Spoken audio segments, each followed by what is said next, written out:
On the day that arguably the most iconic movie franchise premiered in theaters in 1977, Carrie Nugent cried. It didn't take much for Nugent to cry then. That's what babies on their 5th day on Earth do. In good time, Nugent developed a true emotional attachment to Star Wars, one that is real, deep and long-lasting. The Winter Park resident is entered in 3 races during Disney's 3rd annual Star Wars Half Marathon, the Dark Side Weekend, including the 13.1-mile Showcase Sunday that is expected to attract about 17,000 runners. Star Wars itself is this big space opera, but from its inception, it's really about nice, moral stories, good versus evil, Nugent said. Nugent belongs to 2 Star Wars costuming groups, the 501st Legion and the Mandalorian Mercs, that volunteer at non-profit organizations such as Make-A-Wish. She makes costumes that must be screen-accurate, creating a sparkle in sick children's eyes as bright as some of her designs. Those costumes work not only on the kids. Sometimes when Nugent visits a hospital, she will peer at other members of a captive audience. You see these parents that have sacrificed so much, Nugent said. They're so incredibly stressed, and you see them smile in a way they probably haven't had the opportunity to smile, partially because their child is so happy. Nugent, 40, is concentrating on 3 aspects of her life this year. For the mind, Nugent is learning Korean and German. Regarding the body, she is continuing a weight loss journey that has seen her lose 125 pounds. As for the spirit, she volunteers at least once a month. Nugent is self-employed in the fields of information technology and marketing, so she knows how to connect people. Costuming kept the story alive, and it kept it tangible. Carrie Nugent, Star Wars fan and runner, everyone who meets her is instantly her friend, said her sister, Kim Nugent. She's very trusting out of the gate and just inherently a helpful person. Star Wars can be an effective icebreaker. Nugent became a fan, first of the movies, then the books. Darth Vader is her favorite character, and she ranks The Empire Strikes Back at the top of the 9 Star Wars movies released so far. Solo, A Star Wars Story, is scheduled to be in theaters next month. Nugent is such a big fan of George Lucas's alternate universe that she camped out at the Orange County Convention Center on consecutive nights last year for a Star Wars convention. She bought a white Jeep because it reminded her of a stormtrooper.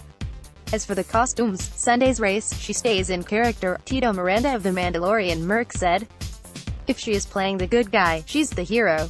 If she's the bad guy, depending on the situation, she'll act the role. Jody Brown met Nugent through running and has seen her dressed up for races. She's been known to put everything together pretty last minute and execute what she said she was going to do perfectly, Brown said. She likes to mash up characters. Nugent did exactly that Friday.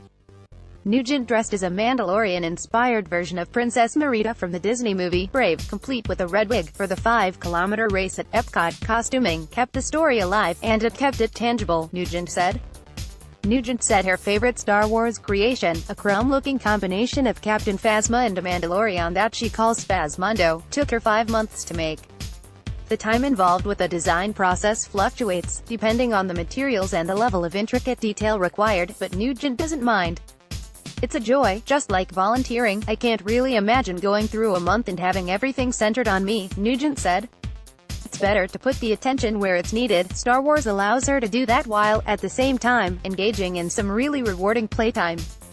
Orlando runner prepares for Boston Marathon while keeping up with child with Down syndrome. As ultra-distance triathlete, UCF graduate shows he is in this for long haul. Caption Solar's Bears goaltender Mackenzie Skapski and forward Curtis Miss talk about the team's reaction to the news of the bus crash in Canada earlier this month that killed 16 and injured 13 from the Humboldt Broncos hockey team, from the Saskatchewan Junior Hockey League, SJHL. Joe Burbank, Orlando Sentinel, Solar's Bears goaltender Mackenzie Skapski and forward Curtis Miss talk about the team's reaction to the news of the bus crash in Canada earlier this month that killed 16 and injured 13 from the Humboldt Broncos hockey team, from the Saskatchewan Junior Hockey League, SJHL. Joe Burbank, Orlando Sentinel. Caption in this video, Aaron Aflalo reviews the Orlando Magic's 2017-18 season. In this video, Aaron Aflalo reviews the Orlando Magic's 2017-18 season. Caption Now you can take your best friend along with you to Jacksonville Jaguar games. The team has announced it is building an in-stadium dog park. Now you can take your best friend along with you to Jacksonville Jaguar games. The team has announced it is building an in-stadium dog park. Caption The Orlando Sentinel's 2018 college football countdown kicks off. Follow along every day as we count down from number 129 all the way to no. 1. The Orlando Sentinels 2018 College Football Countdown kicks off. Follow along every day as we count down from No.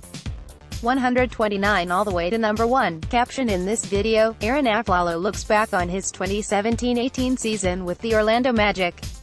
In this video, Aaron Aflalo looks back on his 2017-18 season with the Orlando Magic. Sruiz at orlandosentinel.com or 407-420-5008.